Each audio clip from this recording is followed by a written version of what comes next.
Lots of things are brewing for 2026, and some of them may limit how far we travel. So I'm going to need your recommendations. Yes, you, the person's lying in bed, eating snacks, or trying to hide the fact that you're watching videos from your boss. I see you. I respect you. I know you. Hell, I am you.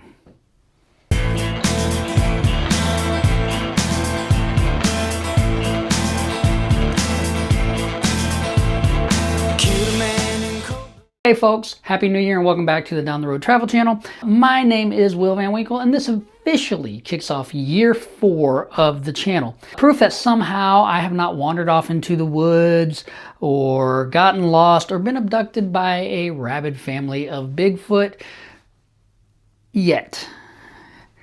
If you've been with me for a while, you will already know that around November sometime I go quiet for the holidays. This gives me a chance to, just do life things, catch up on video editing, yeah right, and make new music, as well as plan trips for the next year. You always stick around and I appreciate that more than you know, so a huge thank you for sticking with me. Now, if you're new here, welcome aboard.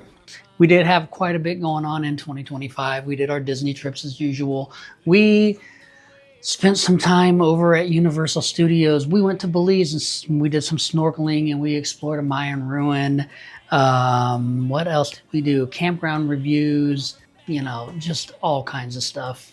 I think there might have been a hotel review in there or two. So we're planning on doing the same thing in 2026, but everything's going to be kind of up in the air as to where we're going. I don't really know. So don't forget to like, comment, subscribe, share. Click that notification bell so that you know when new videos come out. And this is especially important this year because due to some pending life changes, videos may be a little bit more sporadic than previous years. Why, you ask? Well, I'm glad you asked. Here's the big update. We will finally be starting our full-time RV adventure this year.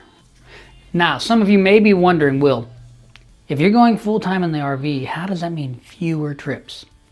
Great question. Year one is going to be all about staying close to home, saving up a financial cushion, keeping things stable for the kids, and making sure everyone's in a good place. Honestly, the kids are doing great. My oldest is doing well in Berlin. My youngest just welcomed her first baby. My stepdaughter, Dana's oldest, will be working at Disney World thanks to the Disney College program, and her youngest, my stepson, will be graduating high school, moving in with his dad while he's working on his next steps. So really the kids are fine. The parents, particularly my wife Dana, she'll be needing the adjustment period. The kids, they're like, "You gonna be okay, Mom?" Meanwhile, she's over here practicing breathing like she's, getting ready for a space launch or going to head off to Mission Space over at Epcot. Travel-wise, the year is intentionally lightweight. We're hoping to sell the house around May or June, assuming the housing market behaves. It doesn't act like it's had, like 3 espressos in a midlife crisis. Before we plan anything major, we need to know what we're dealing with. We'll also be doing some repairs and upgrades, upgrades to us, to the RV, aka Ellie, named after the character on Pixar's Up.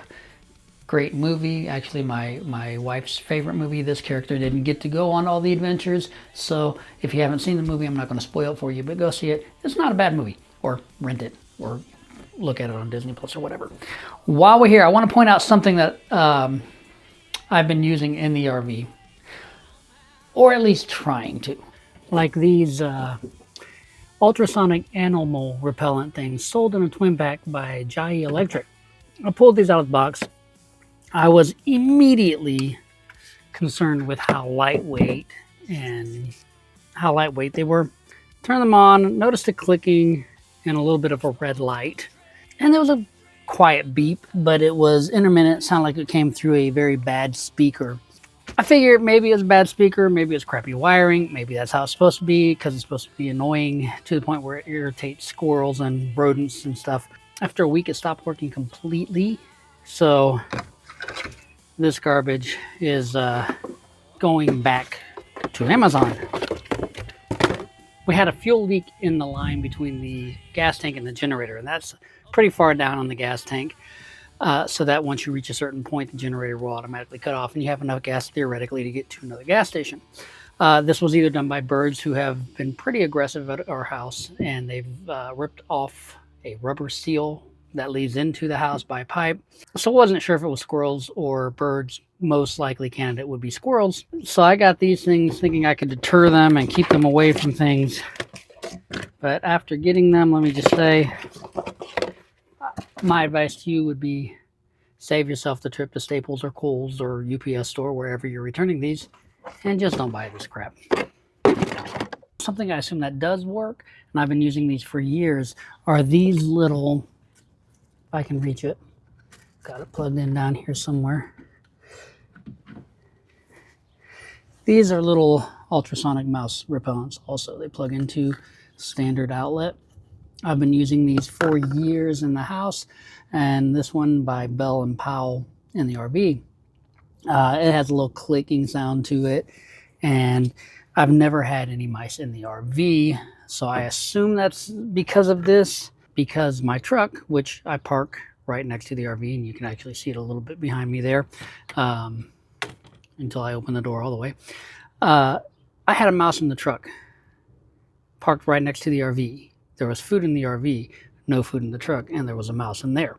And then I use a different brand that I've been using in the house for about 10 years. I think it's probably stopped working. This one's about time to replace it. They're not that expensive, and I think it comes about 5 to a pack. So what I'm going to do is put one underneath here in the wet bay where it's been, and then get one on the pedestal, and then one someplace out of the way inside the RV. And I think it really does help with mouse. Now, people will talk about Irish Spring or dryer sheets or things like that, but then in the same breath, you'll hear, or the same setting rather, you'll hear someone saying how they found teeth prints in their Irish Spring soap, or the mice made a nest out of the dryer sheets.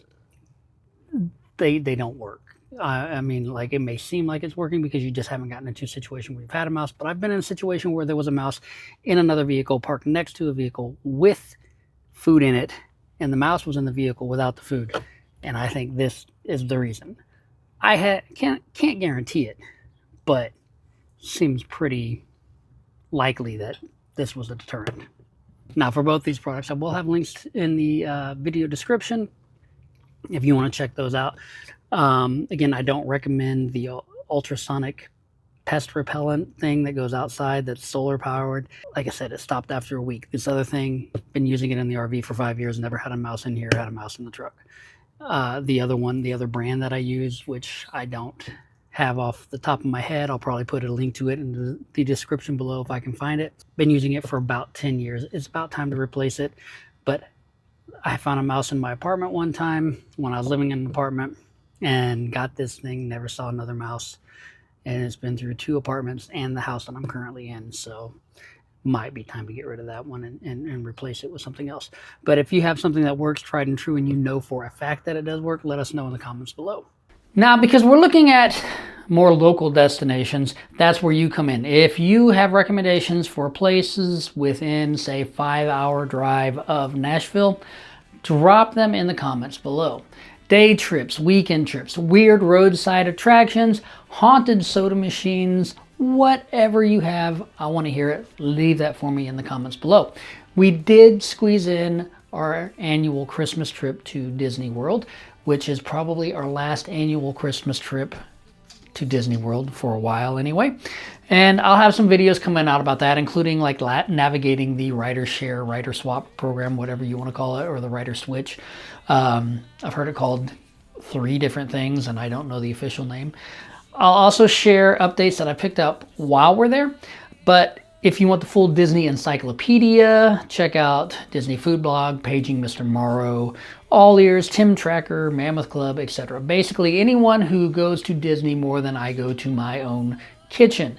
But as always, I'll share what I learn from a non-professional Disney goer experience. My wife is just below professional. She's trying to maintain that amateur status for when Disney becomes a Olympic sport. And let's face it, with the amount of walking that you do at Disney, it could be an Olympic sport. We'll still have some spontaneous road trips sprinkled throughout the year, and once the RV becomes home sweet home, expect more campground reviews, occasional repair and maintenance attempts, emphasis on attempts, and maybe even some RV tech training content should I end up going down that rabbit hole. If any of you have done the RV repair courses, whether it's the one in Indiana or Dallas or someplace else, let me know your experience and which one you went to, because I am taking recommendations for that right now. Now let's talk about the big dream. Route 66. 2026 is the 100-year anniversary of the Mother Road, and I really want to do a full Route 66 video series. Old school Americana vibes, neon signs, motels, and or RV parks that are retro and authentically retro, not just, you know, we made this look this way. Maybe some fried foods that will shorten your lifespan but increase your happiness while you're eating it. The works. I would love to take that trip, but to make that happen, we're either going to need a sponsor or a huge community push. So what can you do to help? Well, I was thinking of doing a GoFundMe. I decided against that because that looks a little... I don't like the way it looks. We'll just say it like that. But what you can do is, I do have links for merchandise in the comments below, Amazon links in the comments below. So you can go and you can, you know, purchase some merchandise. Or if you're going to buy stuff on Amazon anyway, use the affiliate link, and then maybe, it depends on the product and they're not really clear on how they pay out, but hey, they're giving me something. Maybe I get a little bit of money from that. Or if you just have absolutely no money to spend like most of us these days because, you know, cost of living is just ridiculous, you can go to YouTube and stream my videos, stream my music. You can go to Spotify, you can go to Apple Music, you can do any place where you would normally stream music. I should be up there. Will is spelled with one L, and you can stream that stuff. Just put it on repeat. I get pennies, like fractions of pennies, but you know, the more you play, the more I make, and that may help make the Route 66 trip dream a reality. So it all helps, and I thank you for doing that. This video is just really about thanking you for sticking with me, sharing what's going to be changing, and maybe looking for suggestions for what's coming up, and hopefully gearing up for that Route 66 series that will show off those hidden gems. I hate that phrase. I really do. I think it's overused. I think not everything is a hidden gem, but here we are, and I am trying to do that to bring you back to, say, the golden age of the American road trip, and driving from Chicago to LA seems like the perfect way to do that. Thank you for your support over the years. Thanks for watching. The next video will have a little bit more action, a little bit more info, so check back next week, or better yet, go ahead and subscribe and enable the notifications so that I can keep seeing you down the road. Let's hit the road.